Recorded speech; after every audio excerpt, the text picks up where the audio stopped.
Hello, I'm actually back with some updates on my CATIP experiments. And yeah, I wanted to run those in the IBM Cloud, but the way I've set up, it doesn't work because what I'm doing is I'm actually defining persistent volumes and volume claims in a way that this isn't working out as it should. Let's actually, let me show that to you.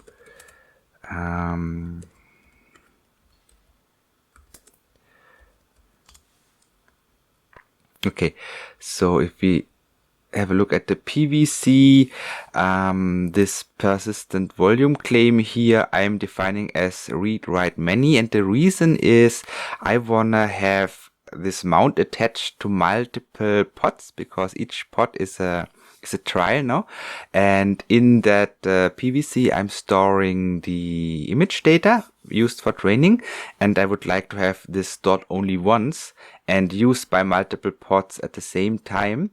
And as it turns out, this doesn't work. Or it does only work if you define the access mode as read write many, and the block storage is not capable of providing a read write many access mode, only read write once. So I needed to go to file storage, and in the file storage I'm just getting a permission problem on OpenShift. And yeah, I mean, you can tweak OpenShift that you can actually write to that PVC, but that's actually a hack. So what I'm currently trying to fix is to have the file storage class with a proper GID setting that I can also write to it. So it just takes some more time to actually configure that properly in OpenShift, but I just wanted to also in parallel continue. So what I've done is just for this purpose, I have created a virtual machine, and on that virtual machine I have 64 GB of RAM and I think 16 cores or something, and that's sufficient. And I have installed Docker and Kind, so Kubernetes in Docker, and the whole stack, which I've already described to you in a previous video. And then obviously I've installed CATIP, and I'm reverse proxying here. So the setup is interesting because I'm really aware that I shouldn't open any ports to the public other than SSH, and keeping everything updated just to make sure that I'm not getting flamed by IBM security. So what I've done here is I have here this remote machine, and you say let me actually close the UI for a second. Otherwise I'm getting this nasty messages here. And so you see here that, an error. Anyway, okay, so that's the parallel experiments now, and we can just have a look why they are failing. And what I'm doing here is I'm tunneling port 8080 from my local machine to this remote VM, and then I'm using the Kubernetes port forward function to tunnel from port 8080 from the remote virtual machine into port 80 of this CATIP UI service pod. And that way I can actually open the UI on my laptop here. And what I've done is I have created an experiment. So this one is already done. So you can see here a couple of trials failed. So if you see here accuracy and for validation and training is 0, that actually means that they failed. Now you see here the trials, and you can see, let's get rid of me for a second. No, so you can see here if the batch size is getting large, then it fails. I come back to that in a second. but you see also, let's have a look, that at a batch size of 8, the accuracy is lower than, for example, at the batch size of 4 and 1, which is a bit strange. Then on 64, it's also low. And then on 128, it's high again. So I need to dive into that, why this is the case. My current guess is random properties. So you are actually assigning weights randomly, before you train, and that means that you end up somewhere in the optimization space, and from there you start gradient descent, and it actually matters where you start. So that's my current guess. So what I need to do is I need to repeat the experiments with different random settings for the initial weights and see whether this behavior is consistent or not.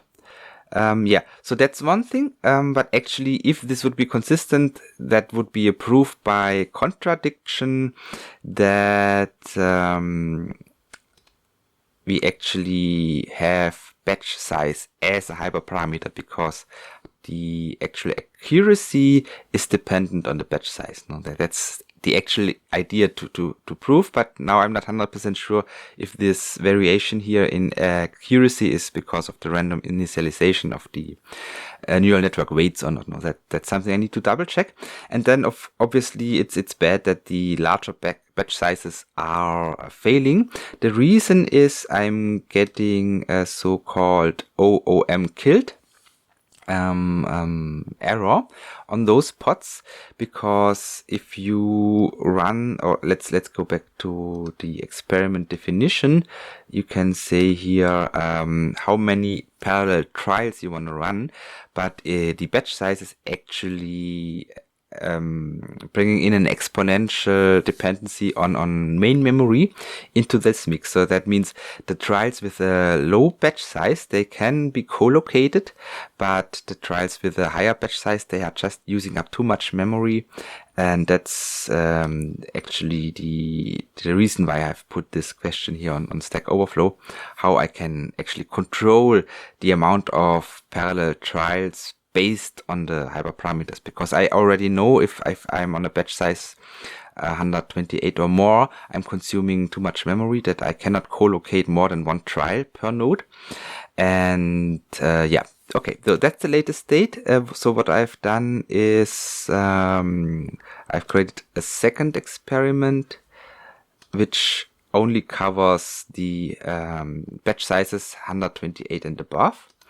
And you see here there is also one failed, so I need to double check why this is failed. I would strongly guess that it's the same problem, it's the memory problem, because it seems that 64 GB of memory is not enough.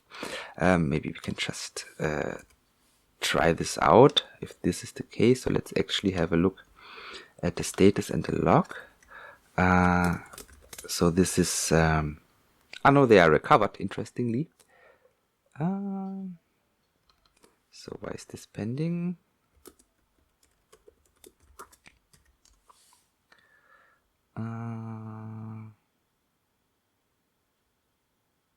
No, okay. Maybe they recover. Let's see. I'll update you obviously on that one. But if not, I just will provision a larger machine for the rest of the trials. But what we can already see, it's get this port forward back and go to the UI again. So what we could already see here is that with a batch size of 256, we get the accuracy of 0.11.